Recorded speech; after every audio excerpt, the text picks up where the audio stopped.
welcome. I have two friends here today. Good afternoon to Ken and good who morning are to Sarah also from Tokyo, who are also who friends are of also one another. friends. Yes, yes, this is Yes. why Ken is here too.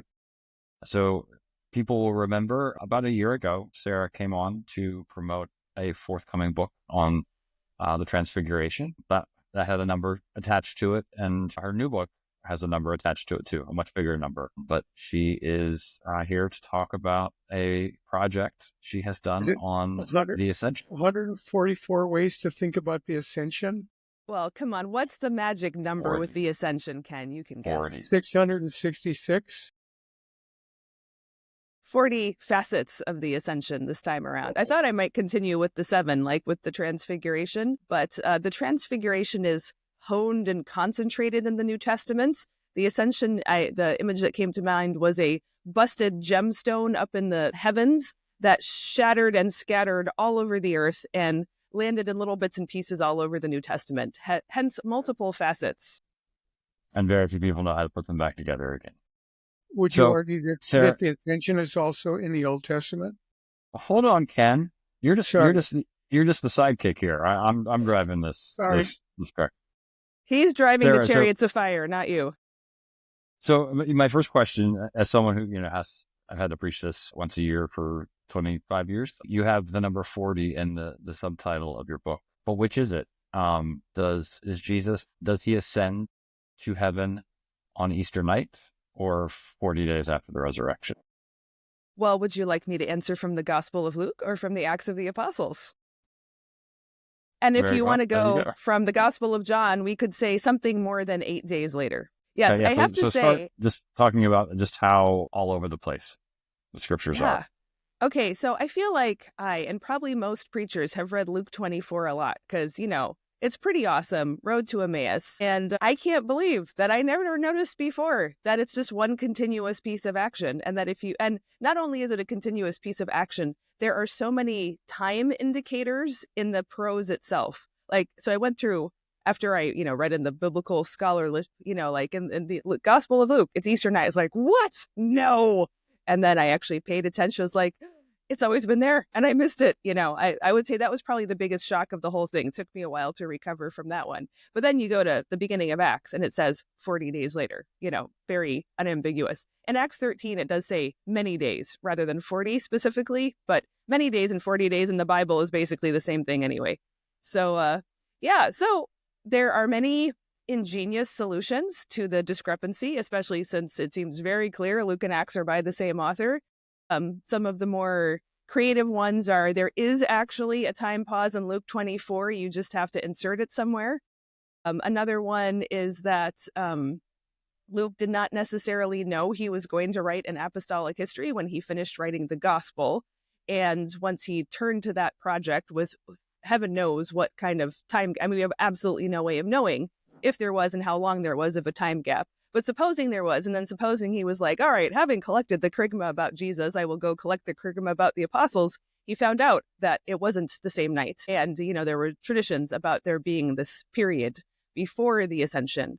And so either he couldn't, edit or retract the end of the gospel, or I think the most significant truth probably is it didn't bother him. And I finally concluded, therefore, it probably shouldn't bother me. In your new book, did you start it by saying, inasmuch as I told you, I put things in good order in telling you about the Transfiguration, now I'm going to do that with the Ascension? You stole my move. Yes, that's going to be in the introduction for sure. How could I resist that temptation?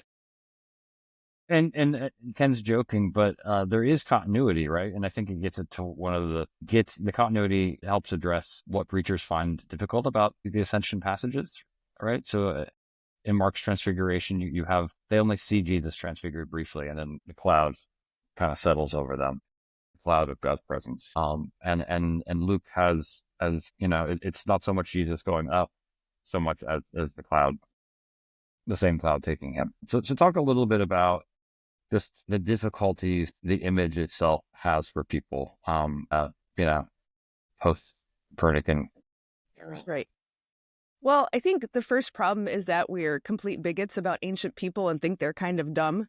And I don't think they're dumb. I think they knew, just like we do, that virgins don't actually conceive. and that dead men really don't resume bodily life. So, I mean, if you're finding some way of us and them coping with that, doesn't seem like the ascension should be such a big problem. And also, I think the up aspect is both really important because we live on a planet that exists because of gravity. And up and down are among the most fundamental experiences of being a creature on this earth.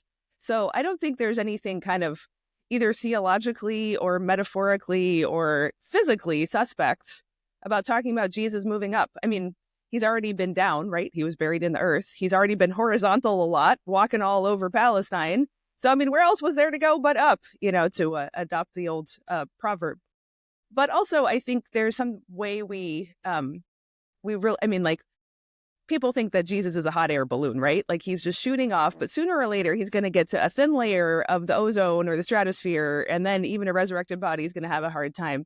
But again, if you look carefully at the way Luke is the only one who depicts the ascension. Many other authors talk about it, but he's the only one who depicts it. Even so, he's lifted up, but it doesn't say like he's lifted up and just keeps on going till they can't see him because he's vanished from height. Acts, not Luke, but Acts specifies that the cloud, almost like the word is like scoops him up, like grabs him from below, envelops him, and then he's gone. But even in the Acts version, it's clear the point is that he is going to God's more immediate presence. And in Acts, it especially specifies God's immediate presence comes to him. So kind of with Jacob's ladder, it goes both up and down. It's not like a one-way elevator only. Do those clouds at Jesus' ascension, do they function as kind of the antipode to the clouds in Luke's story of Jesus' baptism?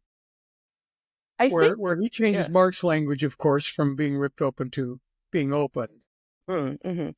I think that probably what Luke is doing is something more like preparing you for the Parousia, because specifically in Acts that has the cloud, which the Luke 24 doesn't, it also has the two men in dazzling white who says, "Stop gawking up at the sky. He's going to come back the same way you saw him go." And the most commonly invoked Parousia passage in the New Testament is from Daniel 7. He will be coming on the clouds. But that is a tiny bit ambiguous because clearly the cloud in Acts 1 is the vehicle of divine presence, like on Mount Sinai. Whereas in the Daniel 7, it's not absolutely clear that that's supposed to be synonymous with God's presence. I'm sure that Luke intends you to conflate the two, but he's quite respectful of his sources. He'll make some tactical omissions or inclusions, but if he can't quite push it all the way, I think he just holds back. I've spent a lot of time trying to... Oh, go ahead. Does he also want to make a direct line to Transfiguration then? I think the reason actually why I decided to work on the Ascension this year is because by the end of the Transfiguration project, I realized that Transfiguration and Ascension somehow are more connected to each other in their depiction than either is to the resurrection. There's a kind of like holy, like circle around the resurrection. I think probably because the resurrection actually is the hardest claim of the entire New Testament. So you can't mess with it. You can't let other things interfere or make it too easy to project things onto in a way that the Transfiguration and the Ascension both have this kind of visionary, not of this earth quality. And the resurrection is so grounded on the earth and so focused on the body. I think my conviction now is that the reason why Luke breaks the apostolic reserve to depict the Ascension, not just talk about it, but depict it, is because for him, it functions as the rear guard action to protect the bodily resurrection. And I think the reason why is because I'm giving all the game away. Please get my book anyway, folks. But exaltation language is also very common across both testaments. But you can talk exaltation even with the implicit up, like altitude in the word exalt, without talking about a bodily resurrection. And I think Luke is deeply concerned, probably already from where he's writing from, that people are super happy to talk about an exalted Lord. They're a little hesitant about this bodily risen Lord. I think the Ascension is what forges the link between resurrection and exaltation so that exalted Lord cannot leave the body behind. And I think that's just, I'll stop there. And that raises a... We established the German word for ascension before it comes up later in another way. Yes. Would you like to say it? Well, do you know it, Jason? Yes, I can't reproduce it, but I do remember it. Go ahead, Sarah. Himmelfahrt. Christi Himmelfahrt. Yes. I was in Nuremberg on Christi Himmelfahrt, 2007. Wow, that's 18 years ago, and with a group of students, and was just stunned at what a huge festival it is in Germany. Mm. It's a high holiday. It's a national holiday in Germany. And I went to the main church on this city square in Nuremberg, and it was packed, and we got to commune with other Christians in another language on Ascension Day. It was eye-opening for me, and that's when I started understanding that this was way more than I ever thought it was. And that was a Thursday then. It wasn't punted forward Yeah. to the following Sunday. No, it was So Sarah, you mentioned that Luke is concerned to show this and not just reference it out of concern for holding on to the resurrection of the body. And I think often language of Jesus's exaltation to the right hand of the Father talked about in a way that makes the Spirit the presence of an absent Jesus. And so talk about Christ as an active agent in the world and the body of Christ not being removed from us. How do we hold all of these things together? So just drop the other half of my book for people for free. Okay, I'll do it. It's too important not to. I think. To be fair, I haven't read it, so I didn't know that I'm stumbling into the second half. No, that's okay. Well, nobody has. My dad. We're going to buy it for your delightful prose. Yeah.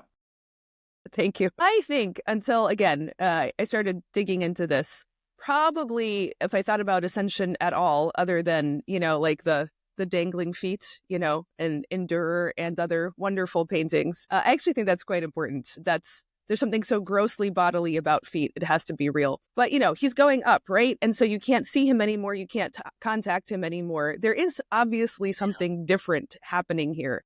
And then, quite obviously, the next thing that happens after the Ascension is the Pentecost, which is the downcoming, the descension of the Holy Spirit. And I think it's very easy to read that and be like, okay, Jesus goes away and the Spirit comes. And that's the way Jesus in his final discourse in John talks. It's to your advantage that I go away. But I think what I always took from that was that somehow you needed to have not Jesus in order to have spirits, right? You could have one or the other, but you couldn't have both at the same time. But then reading much more carefully what's being said, and can I just say you didn't grow up Christian, Jason, but I find that so much of being a Christian at my age... You grew up as much Christian as a lot of Christians are. Okay, fair enough. I grew up in a pretty immersive household. Still now, almost 50 years into it, I spend so much time actually understanding what I've read so many times and haven't seen the Ascension taking place on Easter night in Luke 24. Anyway, it seems to me what's more going on in the New Testament is not that Jesus has to go away, because they have to trade places, but actually the risen, ascended, and exalted Jesus sends the Spirit like it's his job and task and authority to send it. And so he ascends in order to send the Spirit, not to be replaced by the Spirit. And then the Spirit has the Spirit's particular mission, but then Jesus continues to have his particular mission. It doesn't cease or go on hiatus, or to use the all-time worst doctrinal term, the session at the right hand of the Father, which to me sounds like the Trinity is trapped in an eternal committee meeting. That's not the reason to be a threefold God, right? But there is something that the sitting language again is easy to misunderstand. To us, it feels like relaxing. For instance, what Hebrews or Psalm 110 means by it. But definitely there's this, and then you just kind of follow carefully what's happening in the New Testament. The Spirit has particular Holy Spirit jobs, but the Son continues to do particular Son things that are not the same. And where it starts to get all really wonky is how we try to conceptualize the ongoing bodiliness of Jesus. The Spirit's easier to cope with because being fundamentally non-material, the way the Father is, it's easier for us to figure out this. Oh, the Spirit can be everywhere, no problem. This is where we get terrible Reformed Christology. There, I said it. But sorry, guys. Sorry, Bart. You tried, but not good enough. If the Spirit is as Luther asserts in Bondage of the Will, throughout Bondage of the Will, whenever he talks about the Spirit, it's never disconnected from the Word. Never, ever. Yeah. Ever. And if that's the case, then the Spirit is embodied. Right. Well, I think maybe so there's a way to interpret that badly, like unless it happened to you while you were reading a Bible passage, it wasn't really of the Spirit. I think the Spirit will drive people to places where they can hear the word. And that might happen in totally non-word of God context, as you probably saw, and I have certainly seen being here in Japan, is the Spirit has to use a different strategy in order to get people somewhere in the neighborhood of the word of God. But I think Luther's point there would be if he were imagining outside of an 100% or almost 100% Christian context, the point of what the Spirit is driving people towards Jesus, but is not a replacement for an absent Jesus, as you said, Jason. Well, okay, so you're both Lutheran. How can Jesus be both at the right hand of the Father and the loaf and cup on every table on a Sunday morning? What Luther would say is, because the word says so, it doesn't matter if our mathematics or physics are not up to the challenge. I think, there's a way to do also like mystery language in a really cheap way, or we can't possibly understand it badly. But that's often invoked in things where there is some room to understand and grow into it.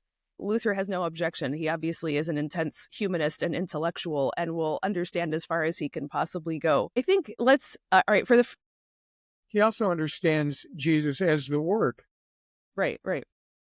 That if the sacraments are physical elements, if they're commanded by Jesus and they include physical elements that the Word is attached to, that Jesus is always going to be present there, wherever the Word is, that he can be in two places at once. Right. So I think this is where the Ascension actually becomes really important and useful to us, because there is a way to talk about Christ's presence in the Word or even in the sacraments that just kind of dodges the problem of him actually being a risen body. And one thing that sort of hyper-focusing on the Ascension has forced me to see is however this problem is solved, it can't be somehow avoiding the body of Jesus.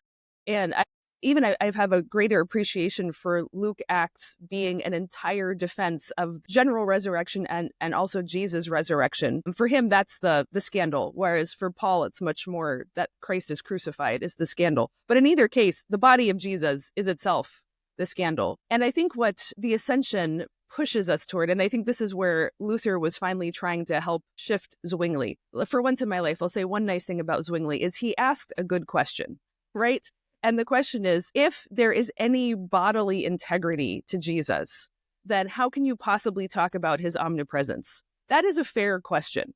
His answer is bad, but it's a good question to ask. And I think what you see in the Ascension as Luke Acts depicts it, but also, for instance, the way Paul starts trying to talk about the resurrection body in 1 Corinthians 15, the language is really weird and complicated, and it's obviously trying to take words in places that they haven't been before in order to try to catch up to this new thing that has genuinely happened through the resurrection of Jesus. And I think it matters tremendously that we are talking about the risen, ascended, and exalted Jesus, who is able to be present in the loaf and the cup, or in the least of these, or in the church that is being persecuted. These are all ways the New Testament talks about Jesus actually being present even after his ascension and exaltation, but it's because he's a risen, ascended, exalted Lord. So it's I think we'd call it like that sort of inaugural eschatology that's pointing us towards somehow the material creation itself, again, think Romans 8, is awaiting some kind of transformation or exaltation. And Jesus, as the pioneer, is the first instance of that. And so we're already making contact with it through things like the sacraments or the word or the needy or the martyrs or something like that. And that's the way the body of Jesus can still be absolutely essential to who he is and his presence, while accounting for the fact that normally bodies don't do things like this, just like bodies don't normally rise from the dead or conceive without the help of a man. You mentioned the book of Is Hebrews. it possible that right hand of God where Jesus is sitting, which of course indicates that God is left-handed. He's not sitting on still, the right hand of God, just at hand of God. He needs freedom to move. At any rate, it's the whole location question, right? And can we think of that right hand of God as wherever the Spirit shows up and, moves me to absolve you of your sin, or to say, I baptize you? Or I'm just wondering. So if the bodily risen Christ is not limited by geographical location, does that also mean that Christ is not limited by historical location, that he is present in the past? Jason preached a sermon when our Iowa Preachers Project gathered in California last month, where he talked about how Christ, how his mercy works across time, and that he heals time itself as a created thing, and that he has the ability to, in the resurrection, to change your timeline, that he can be present in your past where you have done something irreparable and make things right. You can credit me in the second edition of the book.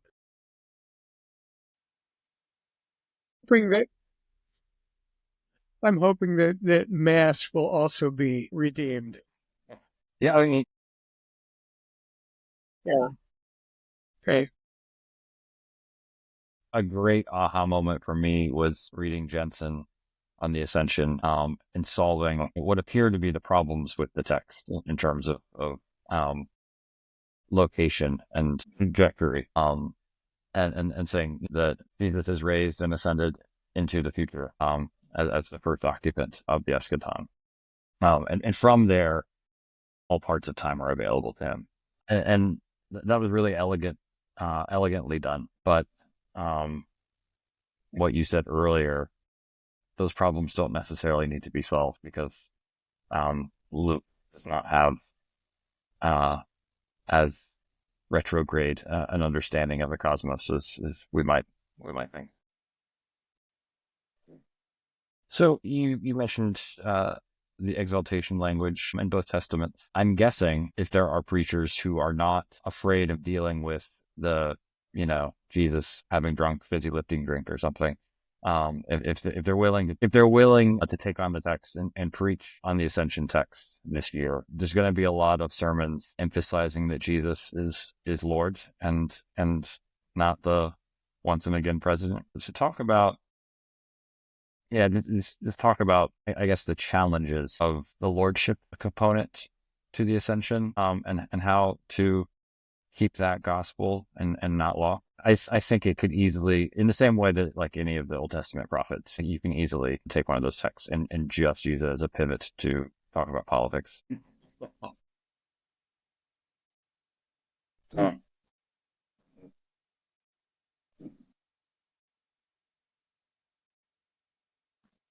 Can you? Okay, you were about to say something.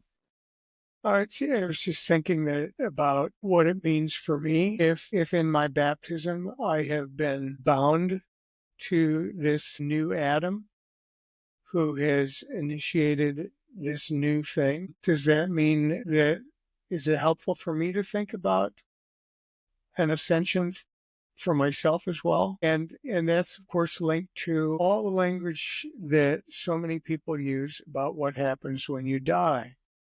That you're like a weasel in Who Framed Roger Rabbit, that you die and you get wings and a harp and a halo, and you rise up like prayers and incense. What does the Ascension mean for me? Yeah, I think we do a poor job of it's and they're all linked, right? That we tend to think of the resurrection of Jesus as life starting up again, rather than he was dead. We think of heaven as the place where God lives. And we think of salvation as the ascension of our soul to a place where God lives, where we will have no vocation, rather than we are the bride of Christ and will have a share in God's life.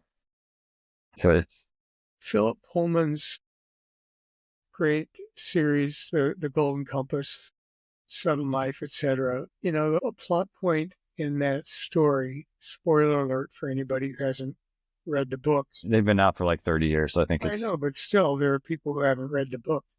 Is about this Aslan dies? What? this instrument that severs people from their animal familiars, that in spite of having been written by an atheist, I've always read as this attempt to split body and soul, and that from what you're saying, Sarah, the Ascension doesn't allow us to do that at all, even for us. Yeah. Huh.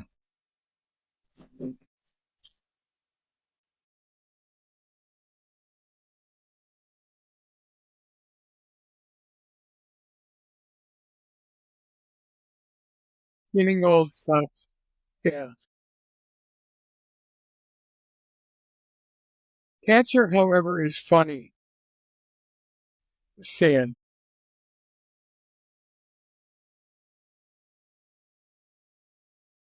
yeah, my mind is too noisy. I'd rather be a body. So talk about, so if Ascension holds this body, spirit, these correlatives together, talk about social media and how it's subhuman. Yeah. You are free to rant for the next 5 minutes. That's Bill McKibben's book Enough, right there. Where he talks about science wanting to extend human possibility infinitely, whether it's with nanorobots or eliminating disease in other ways. And his conclusion at the end of that book is the best way to be human is to go for a run and to face your limitations, to know that you are not all extensive. Can I ask you a real basic question? What other readings are assigned in the lectionary for Ascension Day? I'm just wondering if it's yeah, but I'm wondering if the Ascension of Elijah is one of the readings for that day. I suppose I could look it up. Yeah. Well, neither Elijah nor Enoch get any attention at all from the lectionary, because this is a good example of a rant Sarah has done for me before about how in Eastertide, the lectionary does away with the Old Testament entirely and replaces it But with a it reading gives from us Mount. 6 weeks of passages from Revelation, which is nice, at least in 1 year of the lectionary. Hey, Yeah, can we also add Palm Sunday to that? yes. And have an Old Testament reading on Palm Sunday, please?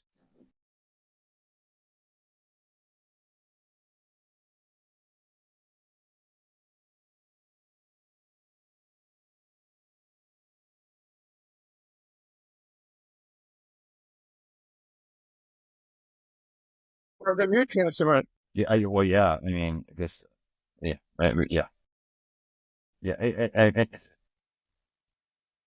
It's people. It's important for Christians to understand that these key convictions that we have are either, like in the case of resurrection, like a Jewish hope, or images that are inextricable from the Old Testament, like exaltation, in the right hand of God. Otherwise, they just become stories about Jesus.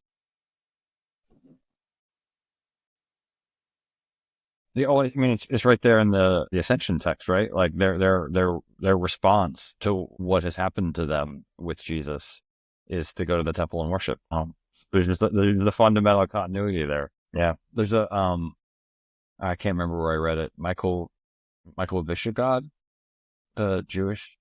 Yeah. He's got a great essay, or I guess he was in talks with Pope Benedict, and so he posited to Pope Benedict, like, well, what if Israel rebuilt the temple in Jerusalem and started doing animal sacrifices again? And like, I guess Pope Benedict chewed on that for a while and was like, well, I guess the church would have to acknowledge that God is in some way enthroned there. And I thought that was a really, really, fruitful thought exercise. Well, and to Ken's question and point about time earlier, it's that it's not that the sacrifice that Christ performs in Hebrews invalidates the ones that come before it. It's precisely the one that gives all the ones that came before their meaning. I feel like Hebrews is going to be our next book. So Ken, you said you didn't know anything about the Ascension. Do you feel like you're equipped now to preach that? I feel better equipped, but I also know who to point people to when they have questions about the Ascension. I'm looking forward to this book, Sarah. Yeah. So tell us about the timeline. Clever.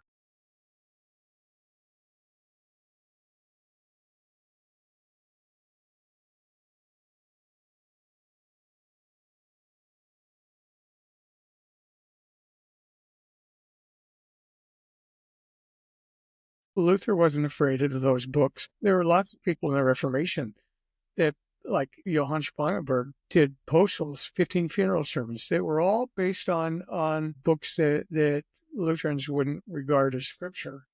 I didn't know that. It is, yeah. Is it when you say Greco-Roman elements, do you intend Gnostic elements?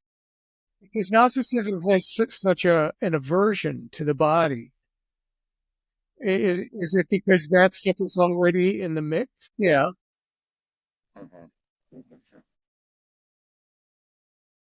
Thomas, 1600 years from now, in a Caravaggio painting, you'll lift a flap of skin up in my side. That just broke open the Emmaus story for me. So now I can preach on 2 Sundays. I can preach better. So Sarah, where can people find you? Give us your website for your books, not just the Transfiguration books, but also your fiction that you've written, other things that you've published. There's just so much available there that's worth your time.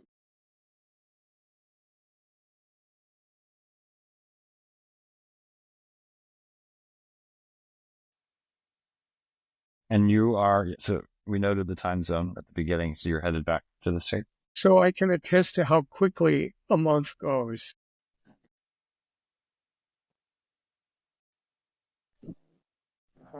When we're done recording, Sarah, I have a couple things I want to ask you. Okay. Oh,